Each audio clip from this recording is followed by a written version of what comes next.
Hello and welcome to In the Spotlight TV.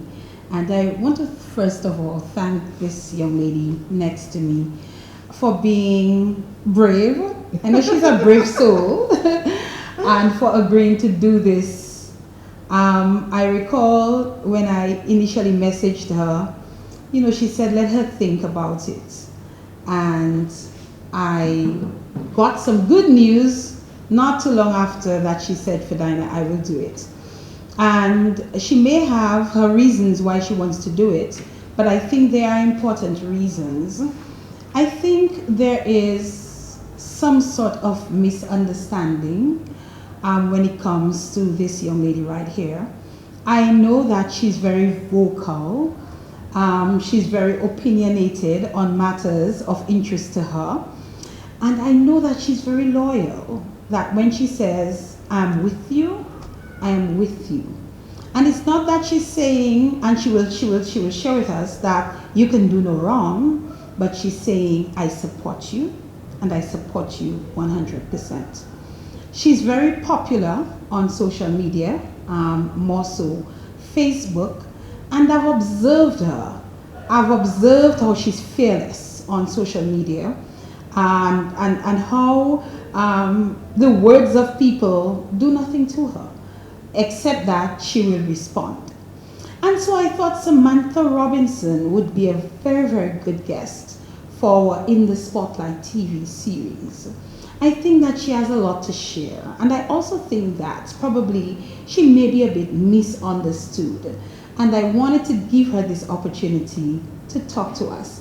I do hope that you enjoy the program with Sammy, as she's commonly called, and we hope that at the end of this, you'll be a little bit more enlightened on Samantha Robinson. Sammy, Dinah, it is a pleasure.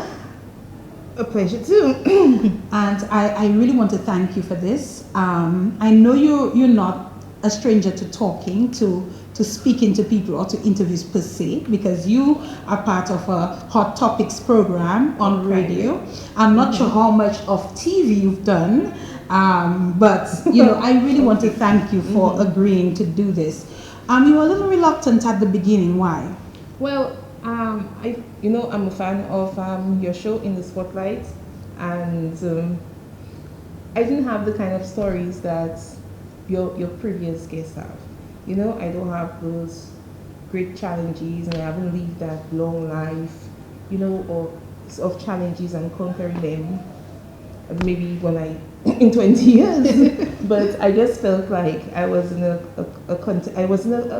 something that would I wasn't somebody that would bring the kind of experience to the show, but I didn't understand the new dynamics of this one. I saw you speaking about it. I saw you asking people for their feedback as to the 1 hour show and what it would be like and so on. And I can remember like commenting. Anyways, I was a little bit not afraid, but I just felt like I was in the category of the people that you normally interview. I'd recommend maybe my father. And then He's on my list. Okay. And then one morning I just get up and it just clicked in my mind that, hey, do that thing, because there's a message that you have to, I think it's a little bit of divine inspiration. I think there's a message that you have to bring out there, and there's somebody waiting to hear that message. So do it. And always remember as well, Sammy, that everyone has a story. Yeah, everyone has a story, but it's the level of interestedness. I'm sure by the end here of our session here, that we will definitely see that Sammy also has a story. So, Sammy, if you were to describe yourself, what are some of the words that you would use to describe yourself, or a phrase that you would use to describe yourself? As you're saying that, I have no words to describe myself. I'm just a person living my life. I'm living my best life. I'm in fun, enjoying myself, being who I want to be. And that's the most important thing for me. But as you're saying that, the words of Billy Bob Thornton came to mind. where he says that I broke no bullshit. Like, I take no bullshit. So I just living my life, having a good time, and I am not going to take anybody's bullshit or negativity. Everybody have a right for them to live their life and have their experiences. If it doesn't infringe on your rights and liberties, why are you making what I do be a problem for you and even want to oppress me and don't press me? That's not going to happen with me. You're not going to take that. No way. You're not having it. No way. I used to have it, you know. Mm-hmm. I used to have it. And they're like, you mad? I used to have it. And when I first came on social media, and started, exchanges. There was the first group called Dominica Sauce. Mm-hmm. Oh, I got beaten. But you there a lot of time. Let me tell you something else. At the beginning of Facebook, I mean, we did everybody talking, we're Dominicans, we're exchanging and stuff like that. And then when it came to the politics, from the moment the other side was louder and more vocal, and I mean, that's a long time, so I'm not so versed, not that I'm not versed in my convictions, but in the maple giving. And people would just, from the time you say something that they don't agree with, they would just jump on you and tear you to shreds. It bothered me a little bit in the beginning until I get my teeth. And checking. So you were not responding, or hardly responding, or responding soft? I was responding sagu. Sagu. The response didn't have taste. It's like I write something and before it wasn't like, you could go back and edit your comments. Either you take it out or you put another one, and by that time the conversation, and then you couldn't respond to a comment. The response might be, by the time I pick up myself to say something smart, 20 people will be comments already, and then it has no power.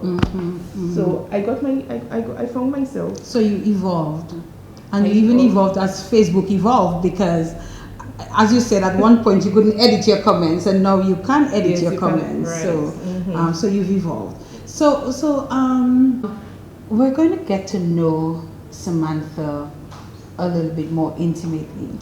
So the person that we see on social media, is always so brave and bold, about talking whatever she chooses to speak about. But Samantha, take us into Samantha the person. Okay. Tell us about Samantha's backyard, where she comes from, family. Let us get to know you a little better. Okay, I'm a Rosa girl. Rosa. Through. I'm from High Street. So for me, I am part Newtown and part Rosa. I spent most of my childhood in the Sibaisuki, on the cement jetty, and on the Newtown Savannah, and the Dominica Club, and all of that. I had the best childhood Rosa could offer. Following people mango, going in people's backyard, all of those amazing things. Tell you I like her. Spending the whole day in the sea. When your mother come home, she have to go and look for you with a broomstick or 2x4, something to be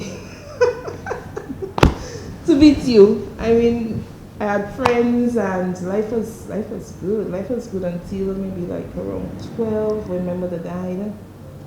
She died at 13, but she got really sick when I was around 12. So I was already in high school. Tell me about her a little bit, Sammy. Well, she was a huckster. She was a huckster. What was her name? Idris, definitely. Even though I'm just getting to know the side of her family, like on the father's side, the Bethany side. Yeah. So I have a lot of family in Juba, which I'm getting connected with now. Amazing people, very strong women. And I think she was a reflection of who I am meeting now, because she was a hardworking person. She was a huckster, going back and forth from Guadeloupe and so on. She was doing really, really well. She had 4 of us. She died from cancer. She was a good mother to the extent of up until the end of her life, or when she could do for us and stuff like that. She was a very, very good provider. So growing up, we had everything we needed. We'd not an extra, but we had everything we needed. We had TV. We had the comforts. Rosa was a poor town at that time. Only most of Rosa was a poor place, but life was good. My mother went to Guadeloupe, and when she came back every weekend, Apples, yogurt. Oh my God! I raised up on a lot of French stuff, French potatoes and peanuts and jellies, and life is good. What was it like when your mommy fell ill? Well, she died from cancer. She was sick from cancer for a while. I think it was a hard thing for a 12-year-old to live through. And so she died when I was 13. I was in high school. Really took a toll on me. But I have a lot of sisters, so they step up to the plates. My aunties, my uncle, my grandmother, my neighbors, and so on. After the classes helped me out a lot in high school because it became a challenge then. So after the classes helped me out a lot. And that's how I got my government CXA. Well, you know my government qualifications, the 4 qualifications you need to go to college. I did a little stint at the Dominica State College. It didn't work out for me because what I was interested in, it was discontinued. Okay. That was the social work. Okay, you wanted to do social work? Yes, and I wanted to. I had already paid for 2 semesters up there. I had started to do it. So they discontinued it, and then I went to UE, where they were offering. Well, I got my refund from the college. Of course you did. I got my refund. So and then UE was offering youth in development work, so I started to pursue that. So I did 2 years of that, and I have a certificate in youth in development work. One of those, well, that aspect of my life was inspired by youth division because I am a product of the youth division. Okay. I did a lot of youth division programs. I did their computer programs, skills training programs. That was one of the first things I did. I did their leadership courses, and so as a product of the youth division, and because of that, I wanted to work with young people and play my partner, because when you're a product of, they really make you feel like you're part of something great. And so I did a little work with youth division also. I was a tutor at their skills training program. I taught basic maths and English. So I did that for about 2 years. Yep. So this interest in youth and in social work,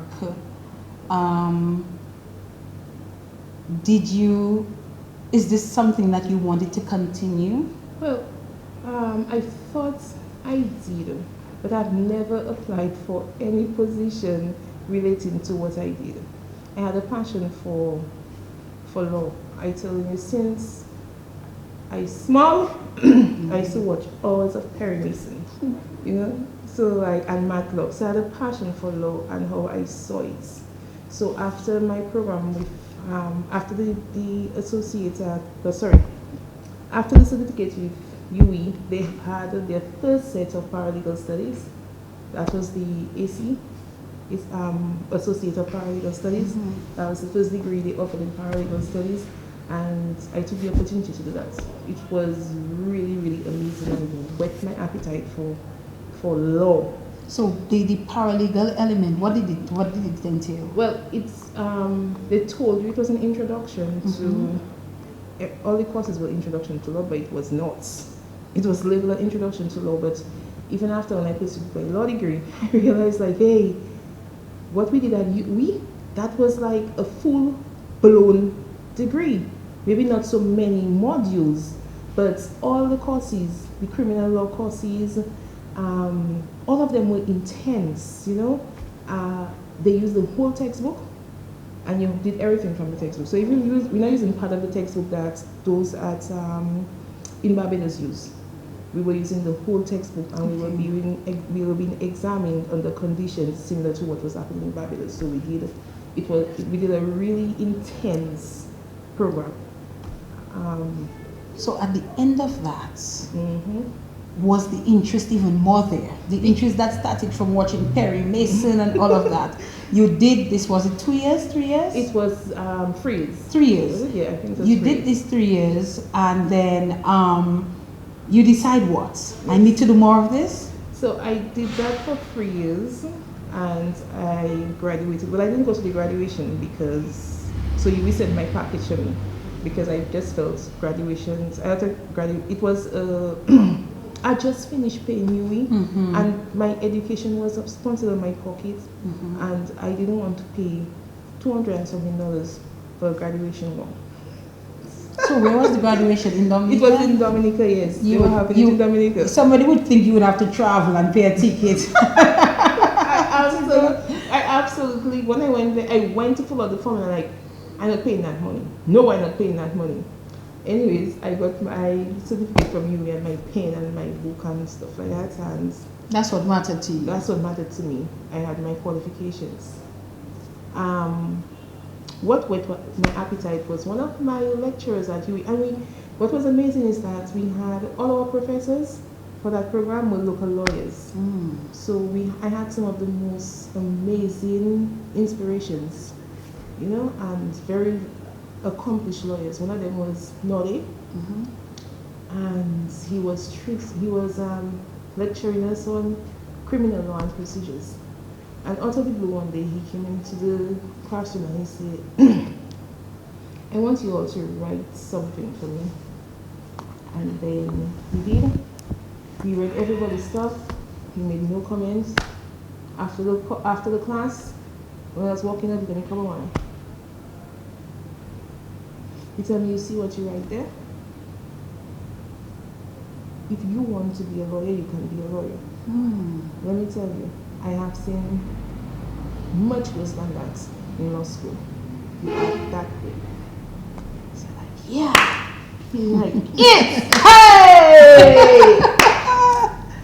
And you know, at that time, no, there was a bursting courtroom. I mean, it's still bursting courtroom. Yes. And then for him to identify me as that, like, to pull you out from the pack and say, you have what it takes. Yep. So like, yep. So then I asked questions. Because right now I want to be a lawyer because a great lawyer said I'm good. But you can tell me how much tell me how different it would be from pursuing an associate and how much work a lawyer had to do. So I went on. I found University of London. I met the requirements for registration. I registered, I was accepted. I didn't know how I was going to pay, but I was in there and so on. So I started the program. It started off very, very good, but let me tell you something. Law is one of the most rigorous disciplines that you would ever meet. And I don't know, sometimes people refer to it as if it's so, you know, like it's nothing. It's not like any other degree that you will ever study. They give you massive amounts of information and they expect you to know it. So you have to be able to recall massive amounts of information, but not just recall them and put them on paper. You have to be able to analyze it, to critically analyze it, to connect and spin it and relate the law to the facts, and it is a lot. And that I think is one of my, in terms of education, when you're in high school and you go and sit a little CXC, you're thinking you're under pressure. But let me tell you something, when you hit in that exam room and you just spend £3,000 for your exams and you hit that exam room and you know what pressure is. Yes, so like so you have to pay £3,000 to sit the exam. Yeah, for the year. Was your registration fee and your exam fee. So was it £3,000? I think. Well, I was paying for it for my credit card. So every time I pay for the amount, I get the available credit on my card. Oh my God, there's a lot of people doing that. Yeah. So let me tell you something. Yeah. So I have 2 children. I have a mortgage. I have credit card debt. I have 2 jobs and sometimes 3 jobs, and I have those massive textbooks to read and all the because they send you suggested reading along with your core books. So you have your core textbook, But if you really, really want to, core textbooks do not prepare you to pass. I mean, they don't prepare you to pass. And the requirement to pass, the requirement to get the 40% pass mark, it's so unfair. Mm-hmm. I mean, I look back at it and I laugh, at it. I telling you, like, sometimes I felt like the professors, at one point I felt like there was a prejudice to West Indians. Mm-hmm. Because other West Indians I knew who were doing the program was suffering similar fates. But what was the outcome? The outcome was I completed. I didn't go to the graduation because it was right around Maria. Again. So I didn't have the money. And I really wanted to go to this graduation. Okay. So I had a friend who I was doing too. She also completed too. And Sammy Julian. And she too had already bought her ticket to go. And then she couldn't go anymore. So as it stands right now, is Samantha a lawyer? No, I have a law degree. You have a law degree. What's the difference? Well, that is the first. Well, I am not a lawyer. I have a law degree. To be a lawyer, you would have to go to UNIN or law school in. Well, there's a law school in Jamaica, the law school in Trinidad, and the law school in the Bahamas. One of those would take a Dominican student, a Caribbean student. You would have to do their program, which prepares you for the courtroom. So in theory, I have the theory part of it, but I have not done the practical part of it. I see. So then you would have to do that part of it, and you would then ask for sponsorship so that you can sit the bar. You can be called to the bar. Yeah, called to the bar, but you must sit the exam. Okay. So I have never applied to a law school. Okay. Because when I finished that program, I had other needs, and my daughter went out to study medicine. Okay. So I have a first daughter who is currently studying medicine. So when I weighed everything, I was not prepared for such a long time, to go through all that hardship, to do something I didn't feel that I would be in a better position when I'm done. So, and it's on the back burner for now. I would hope. I felt like the work was going to be too much, not just to get to where you want to go, but even after wait, let me learn something. From my studies and from what I have deducted, after you finish doing all that at school, now the work starting, because lawyers have to work to prepare for a case. You have to get your information. You don't look like a fool in front of a judge. And if you don't want to let down your clients and you want to be the best, it's now the work starts. So what are you saying in essence, that you do not intend to complete? Well, to go through the... Well, I have one child studying medicine, and my focus is on getting her to, giving her this opportunity to complete. And soon I have another child going off to study whatever it is that she wants, and that will be my focus. Okay, so they become at the top of the priority list. And I feel that I am happy where I am. I am happy where I am. I'm helping people, which is something you'd want to. Every young lawyer has this side, so you want to be that person so you can help people, you can make a change. I'm also influencing policies because I'm part of a dynamic party that collects data to make policies. So you're doing the work, even if you're not a lawyer. Yes, I am. You're getting involved. I'm involved. You're participating. I'm participating in my country's development. I'm participating in the changes that needs to be made. I'm participating. I'm influencing, and I am happy where I am. And that law degree just gives me it seasons my tongue.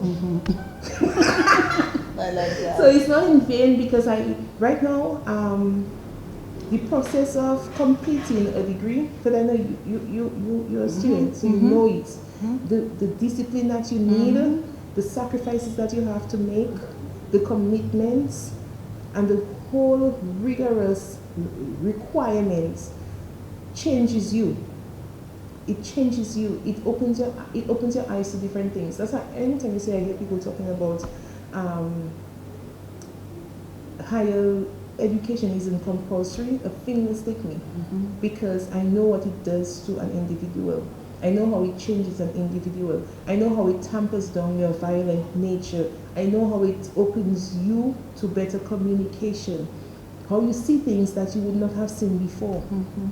It it says if you are able to do it, make the sacrifice and do it. That's a journey that you will never regret. I agree. Even though let me tell you, I am not working in the field that I study, but that opens opportunities for me for a lot of things, and I'm doing a lot of things, and I see a lot of opportunities too because of that training. Do it, get educated, do what you have to do, make the sacrifice, no matter what the field is. And no matter at what point in your life you are. True. Because, Sammy, you know, we can relate here in terms of me and university. You know, this is something that it took me a long while. I mean, that's a long story by itself that I have shared already. But here I am. And I'm not regretting, as much as sometimes I say you frustrates me. How old are you now? What do you think, Sammy? I'm giving you a 35. A 45, Sammy? I'll take that. I don't think it's, and you're not even wearing too much makeup. You're so like, no. I'll give you a 35. And I'll take that. I'll take that, Sammy.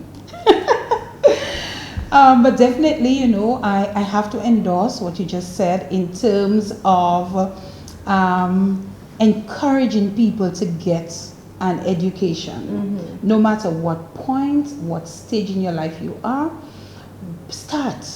The money will come from somewhere. It will come. It will work out. It always does. Because you it's know? not long since I finished giving NBD all the credit card money. You see? And that is a very expensive way to pay for your education. So I am not advising, because credit card interest, the interest is very high. 18% or so. Some are even 21. Right. But I used to do it rapid, and another little trick. I had a little trick. And remember, I'm a hustler. I'm still a vendor, and I have business and stuff like that. So when I would do big chunk payments, so it would cut the interest. But I'm not advising anybody to use a credit card. Go to the bank and see how you can get a loan. Agree. You mentioned a few things, Sammy, while we were talking about the law degree, and you made mention I have 2 daughters. So tell me about your 2 daughters. Okay. Well, what is there to tell? I don't know. What is there to tell? How are they? Oh, they are amazing girls. They are very different from me. Very different. Yes, they have their own. I don't even know. First children, they're on their scene. I think they pick up a lot of this. I think for me, a lot of that independence, a lot of that drive, a lot of the motivation. Listen, well, I have 2 daughters, but I don't have 2 children. You have 2 daughters, but I have 5 children. You have 5. Yes. Did you adopt some? My sister's children. Okay. My sister died. It was a shocking blow for us, and it devastated Another my family. death? Yeah, but my mother died when I was quite young, so I got over that. But my sister, I'll never get over that.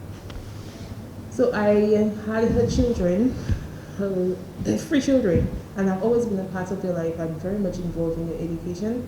So from beginning, everybody around me knows how important education is. You know, there's no, school is important. You have to go to school, you have to participate, you have to bring grades, you have to make grades. Everybody knows how school is important, and they know that it is going to take you from one point to another. There is no, there's nothing, you can't get around it, okay?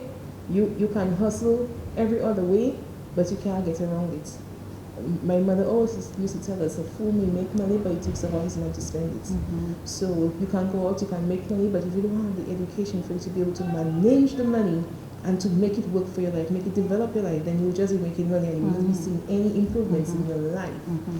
So if you want to go from point A to point, and let me tell you, I plan in your life for them. My niece, I'm telling you, I'm there in her, she's the biggest one.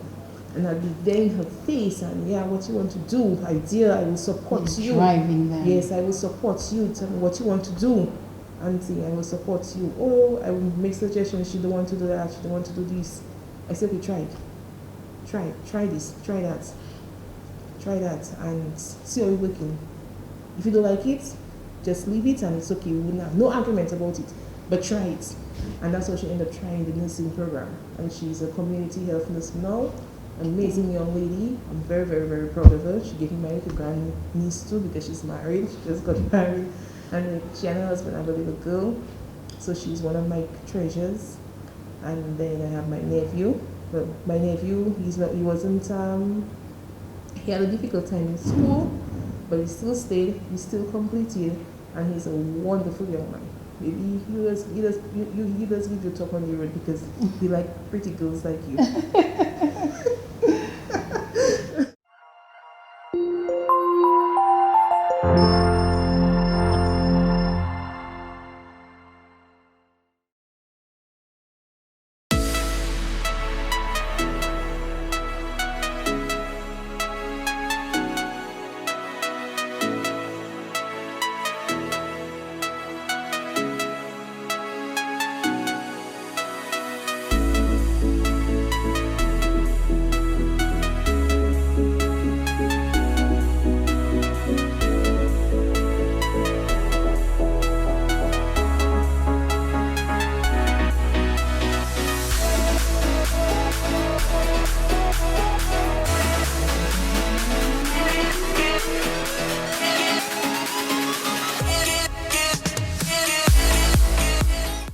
I don't call his name, he'll be too embarrassed. And then I have a smaller one who is doing well till he's at college.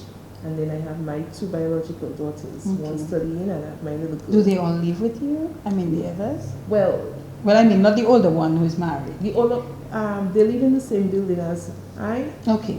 And then one of the boys lives with his grandmother now. Okay. Because the grandmother lived alone, so she needed the company, so he lives with his grandmother. Yes. So the biological ones, all of them are amazing, and all of them have their strengths and their talents. And something I've always pushed is education. It doesn't matter, because that is something that nobody can take from you. What you have in your head, nobody can take it. So when you go to school and you get the opportunity, do from before. If you're having challenges, talk to me. Talk to me. We will get people to help. Whatever situation you're in, talk to me. And something I've always told them, no matter what's going on, doesn't matter what's going on, I am on your side. I deal with you, I am on your side, I deal for you. If you're in your corner, I deal for you. I tell you what, Sam, you can conquer anything. The word. Yes. Right there.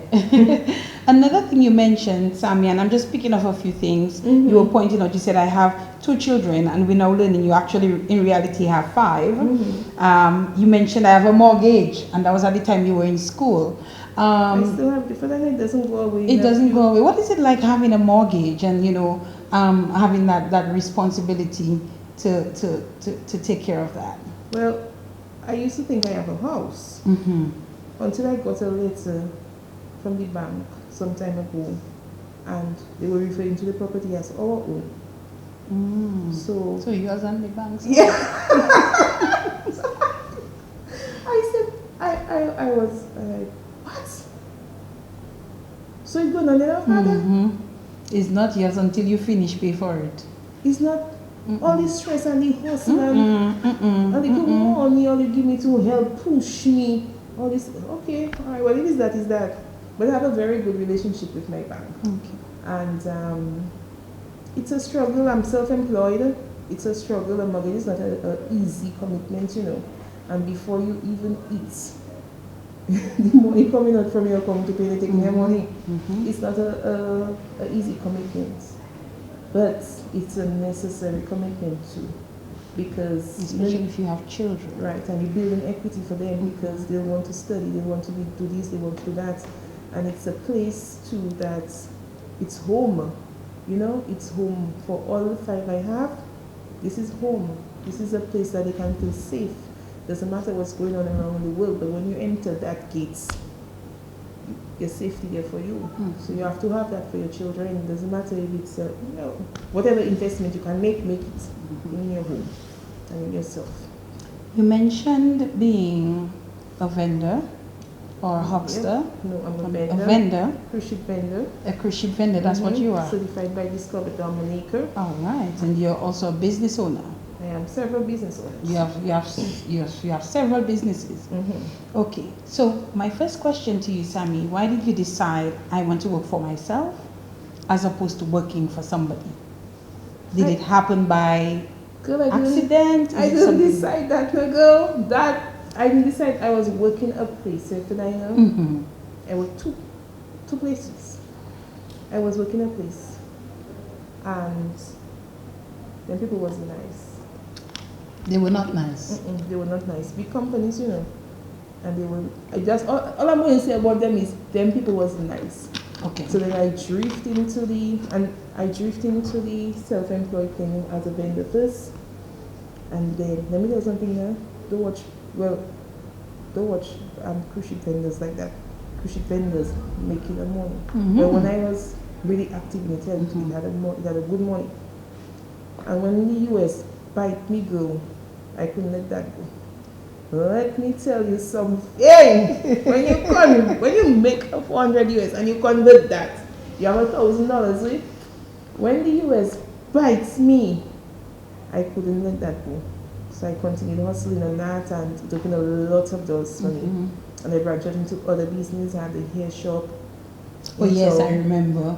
I visited and bought from you. Yep, you were my customer. Yes. Yeah. And there were two of us, one by the bridge and by me. I think I opened before and she opened maybe a month or so after me. And we had a good relationship, you know, this lady and I. We used to deal Irie. And then bigger companies open and like, our people are not loyal. We started going to the bigger companies, even though your prices are the same, or even if you have less, competitive, they will go to the bigger companies because they'll say, oh, we have more choices and stuff. So and probably thinking the quality might be better. So it can be the same brand, and our people are not very loyal. And I don't want to say they don't want to. Boy, in business, the attitude of the customer is so. It's so fragile. That's why I branch out into foreign with my vending and my hosting and my managing experiences and stuff like that, because that's some of the businesses that I do, like bringing in foreign income, foreign exchange into the country, depending not so much on the local customer, but depending on foreign and more people who are not influenced by your politics. People who are not influenced by your success. They see you growing, so they decide, hey, you buy your transport, so I myself I finish up by you because you're growing, you're developing. You have a house, you put another level on it, that means you're growing, so I'm not shopping there. And I can relate to that. Sammy. I remember that I hosted the Miss Pleasantly Plump and Beautiful pageant, right? Yes, that was amazing. Yes. Maybe now I can have the confidence to participate. Oh, let me tell you, girl, that would be so awesome. Yes, I came into two of your shows. Yes. And then, Sammy, somebody says to me, spray my transport. Somebody came and said, I bought a new transport on the show. We shouldn't make no money. By the time there was hardly sponsorship.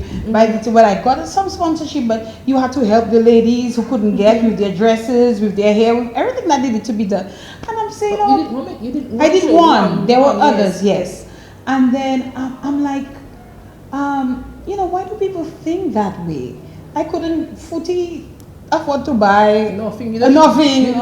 Nothing on it, But that's the thinking of our people, and it's sad. And I really hope that at some point we can get to change our mindset when it comes to things like that. Not because you see me do something that it means that I have money or I take money there to do. No, we need to change that mindset. They won't change, so you have to find other ways.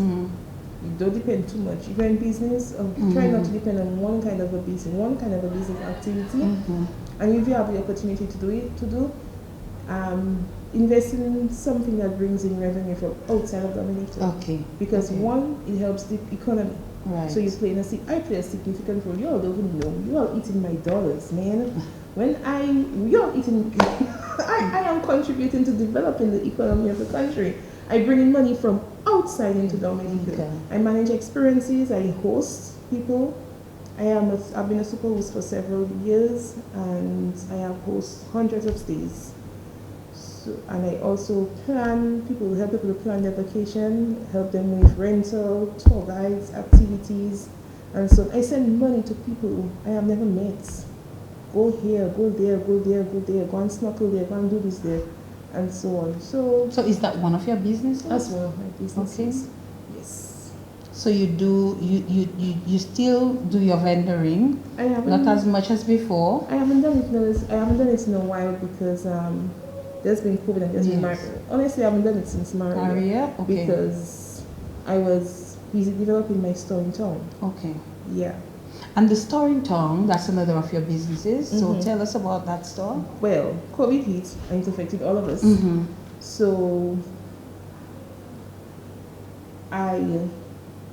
business was moving, but moving very slowly. And I felt that I was just working to pay bills, and I can't have that. So I have to quickly think about what I can do for me to fix the situation, because that's a problem. That's what I do. I see a problem, and that's what the degree helps me to do. Yeah? I see a problem, I stop sitting down and complaining, solution, crying. I start to think on how I can fix the problem. Anyways, I decided to take a giant step and move my business to my own location, and I am in the process because I didn't realize how big that bite was. It's a lot. Building materials have gone up significantly, so it's going slower than I had anticipated, but I am well on my way to completing and I'm being in a place where I don't have to pay rent. Paying rent. You pay your mortgage. Is you and the bank on, so yeah, yes. You pay your mortgage instead. All right, so is it that your business is shut down right now, or? My business is on pause to a certain extent. I have started back somewhat. Okay. And I'm still offering stuff on Facebook for sale. So I still have that avenue. Okay. But for the most part, everything is on a little bit of a go slow. And I'm hoping that I can get back full into it. I was hoping I'd be able to get back full into it by end of March. But hopefully by summer. But you're doing okay otherwise? I'm doing okay because I do the other experiences, and I do other things, and I am also a digital nomad. So I do edits. You would think, yeah. I do edits, and there are a lot of jobs online. So I found a company, and I have done a little stint with a university in Ukraine. For Ukraine was Ukraine, but the time wasn't working out for me, and they wasn't too friendly in helping to give you the best times. It doesn't make sense. You have to get up at 2 o'clock for you to teach a class for half an hour, and then at 5 o'clock you have to teach another class for half an hour. And then you have to get up to face your day. Right. So I did a little stint of that for a couple of weeks and then I left it alone. It wasn't for me. And I've done some edits and stuff like that. Okay. But they don't pay very well. Eh? You would think otherwise, though. I see people tooting these things like they pay well, and I don't know, maybe I was just not fortunate enough to get a thing, but to get a company that pays well. But I didn't find it paid well. I think like to proofread and edit so many words, you would get like little money, and some of them even require you to write stuff for them that you would get no credit for. I write it for you, you put your name on it, and that's it. And I didn't like that. They pay you some little money. And I didn't like that. Okay. So you left that alone. I left it alone. I left the platform. It's a platform I was on, and I left it. I haven't been back on it for a while. Okay. So let's get a little bit into the social sphere. And I think you are one of the very prominent people on social media in Dominica. And it appears that you've been around for some time on social media.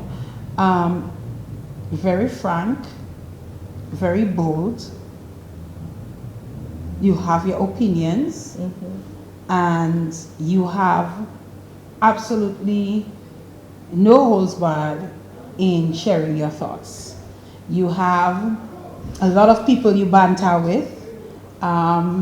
We could say that, right? Mm-hmm. Banter, Yeah. yes. Mm-hmm. Mm-hmm. I wonder if some of them, you are friends with them in real life or not, Mm-hmm. you know. So tell me about that social media, Samantha. Okay. All right. So, it's not something like, well, obviously it's not planned. I just happen to be a supporter of the Labour Party, and I like the policies and the community of the Labour Party. So I have always been on Facebook, talking my politics, exchanging if we want to exchange and stuff like that. Like you said, I'm very loyal to my party and I'm very loyal to my parent because she one of my core values, helping the people around me, is also her core value. She helps people, she listens, she understands, she tries. And you're referring to Mrs. Melissa Yes, Scary. that's Mrs. Melissa Scary, my parent.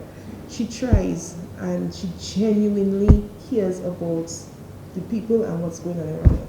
And when you see somebody like that, so open and so honest, you cannot not.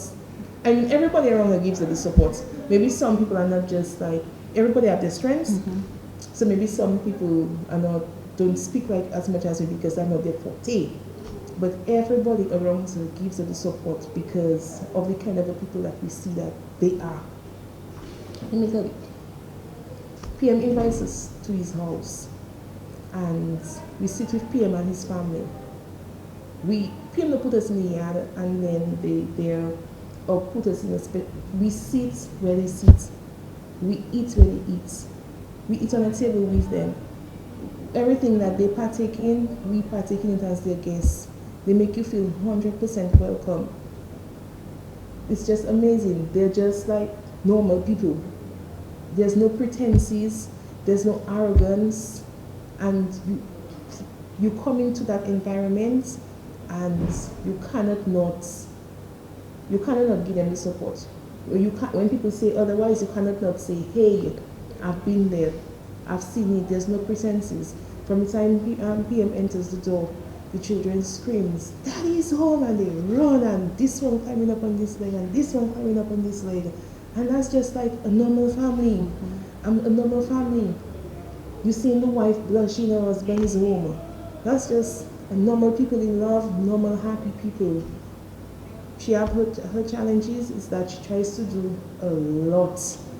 I mean, she does a lot. She organizes a lot. She has a lot of ideas, and she wants to do everything. Everything. Oh my God. What about and we still have the social media element, but since you've gone that route, we will just continue, chatting a bit there. What about the Dominican Labour Party that you feel that is the party you should support, and have you always been a Labourite? Okay. I've always been a Labourite. I've always voted Labour. From my auntie put me in it, and that's where I've stayed. She brought us to ready Saturday. I'll be voting Labour. And then I had a neighbor, but besides she doing that, I had a neighbor who was a strong Labourite, and she spoke a lot about the policies of the party. And she didn't even know. I was so young. I was like 18 years, and they were talking about Pierre Charles and so on. And I didn't realize how I was being groomed or how much I was being influenced. And as I joined the party and I grew in the party, I see how much of what I think and how I believe influences the party. Because, okay, there's a party structure, and you have various arms of the party. And all of those arms of the party meet regularly. And at those meetings, you collect data. You collect data that your party collects data. You have discussions. You talk about what's going on. You talk about the challenges of the people. And you collect information. Your parent takes that information and brings it to cabinet, and that is where the policies are made, and that is the reflection of what's. I have had discussions at executive meetings, Labour Party executive meetings, and I'm very vocal. So, and the party encourages you. So there's an executive meeting in a constituency, and then after the program, they open the floor for the discussion, and PM tells you what is going on, and they ask for your feedback.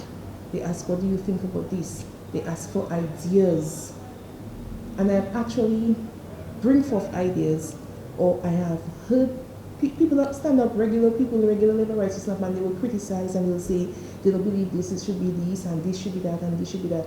And then in the policies, you get the government dropping it. Or I have brought ideas to the forefront at these meetings, at these Labour Party executive meetings. And I have heard them. I don't know if I'm the only one who brought them, but I've seen them reflected in the policies, in government policies. So you can't go wrong with a party that listens to you. You can't go wrong with a party that's a reflection of the people. You cannot go wrong there. You cannot go wrong with a party that regularly meets, collects data, because that is what we need. You need your policies to be a reflection of the desires of the majority. It wouldn't be a reflection of every single person's desire. You know, social work have taught me the greatest good to the greatest number, but it will be a reflection of the majority. And that's why I'm committed to Labour. And you did mention a bit about your paragraph as well, and I know that you're a staunch supporter of hers, a staunch defender of hers as well, especially on social media. And why do you feel the need to be? Because, okay, I see how much she puts into it. Melissa's number in my phone is saved as boss lady, because that is what she is. She's smart and she has wisdom for her age. She will call, when you say she calls, just know is to put something in action. She doesn't call to talk nonsense. She doesn't call to talk arbitrary things. She calls for information. Samantha, I'm doing this. I need your help with this. I need you. And she's not like trying to run everything. She incorporates everybody. Everybody gets to be a part of what she's doing. Hey, what do you think about this? Can you do this? Can you do this? Can you do this? You know, so you feel good. You feel part of something great. And then you come on Facebook and you see people who have never been to Dominica in the last 20 years attacking her. Attacking all the sacrifices that she makes. I mean, like, sometimes she have 4 projects running simultaneously. We have to do this, do this, do this, do this, do this. Spends her time and she goes off on it, and I don't have that kind of energy. She has energy. I love that. Sometimes I get tired, but she can, yes, okay, let's go again. What about the critic who might say Samantha is doing it for what she can get? Well, as you can see, I don't have nothing getting. I have an old channel people outside there. I've had it for more than 10 years. I don't have government housing. My daughter is studying, and I can guarantee you she is. I'm very thankful to the Prime Minister, but she's not on a government scholarship. My other daughter is going to convent. She has a government scholarship because she worked for it. You can go look at my bank account at NBD. It don't have nothing to shout about. I am doing my project. I'm currently doing a project, and it is coming from my pockets. Mrs. Gary will tell you, she feels very comfortable around me because I'm not a grabber. I'm not looking. That's why I think that is one of the reasons why she's very comfortable around me, because we don't grab. Her people. I mean, you have to check your people. You have to take care of your people. We don't grab. And I am part of her leadership circle. When you see all the things that she has to do, and all the people who needs help, who are in worse situations than you can't go and ask the lady for anything when you know you can roll a thing for yourself. So, bottom line, Samantha Robinson is a laborite and is 100 committed 100% committed to the Labour Party, its policies, its plans, 100% committed to her power and providing support in whatever way. You know, I told somebody the other day, I had a similar conversation. I told the person the other day, go rapid response, and you will not find any application from me from rapid response. You can go to any PAREP's office, and you will not find any request from me. I am accustomed to plotting my own way. I can do that. There are people in those situations than me who need the help. What I don't like as a party supporter is people who get help and they're ungrateful about it. I don't like that. And two, people who get help and they're not concerned about those at the back of them who needs help. All they're concerned about is getting as much as they possibly can. I mean, all of us were affected by Mario, and we're still going through the development phase of getting back to where we used to be. If you have gotten help from the government, because we have that kind of a government, if we have that you can go to and you can say, I am in this situation, I'm in that situation, I need help, I need medical assistance, I need help in housing, I need help in education, that I can understand. You have that avenue. But when you get step to the side, because there are other people who need a little hand up too. And a question for you, Samantha, the other people and the people getting help, should it be priority to the supporters or should everybody get help from your point of view? Okay, well. Not that we're going so deep into the whole politics, but that's just a... We can go into that, it's a fair question. I have brought requests to the parade from people who I know are not her supporters, and she have responded. She have assisted. She have said at the end of the day, if they don't want to support her, that is on them. But she knows she's doing what God called her to do, and that is one thing about her. She's very, very, very, very spiritual. She's a praying lady, and so she said she don't care about that. She'll do what she doing what God asked. She know what God called her to do. That person is in a situation and she's in a position to help. She will help. Okay. I mean, as if it's for me herself, because what she would say is, don't make any decisions. She wants nobody to make decisions for her. Don't make any decisions for her. She wants none of the people, her leaders, because we are separated by zones, by 7 zones, and she wants nobody to make decisions for her. Every situation that arises on the ground, bring it to her attention and let her investigate, let her check it out, and let her vet it and see who needs the help. Nobody makes decisions for her. And that is what is amazing, one of the amazing things about her. Okay. She's on the ball, she knows everything, she knows everybody, she knows all their story. That is what is amazing about it. All right. One of the amazing things. Okay. So we're going to move on a bit. So Sammy, we're both sitting here, both of us on the bit of a full-figured side. When I came, I was like, oh, you can make sure you know the tummy is... No, I don't worry. Take me all to get me. I don't worry. I don't worry because that is one of the things that... And we're going to talk about body shaming because you've experienced that. Yeah, definitely. I'm constantly featured in a magazine as an overstuffed crate, a buffalo. Oh my God! It does not bother me for Dinah. It doesn't bother me because I mean I've always been plump. I've always been a big girl. I've lost weight. I've gained weight.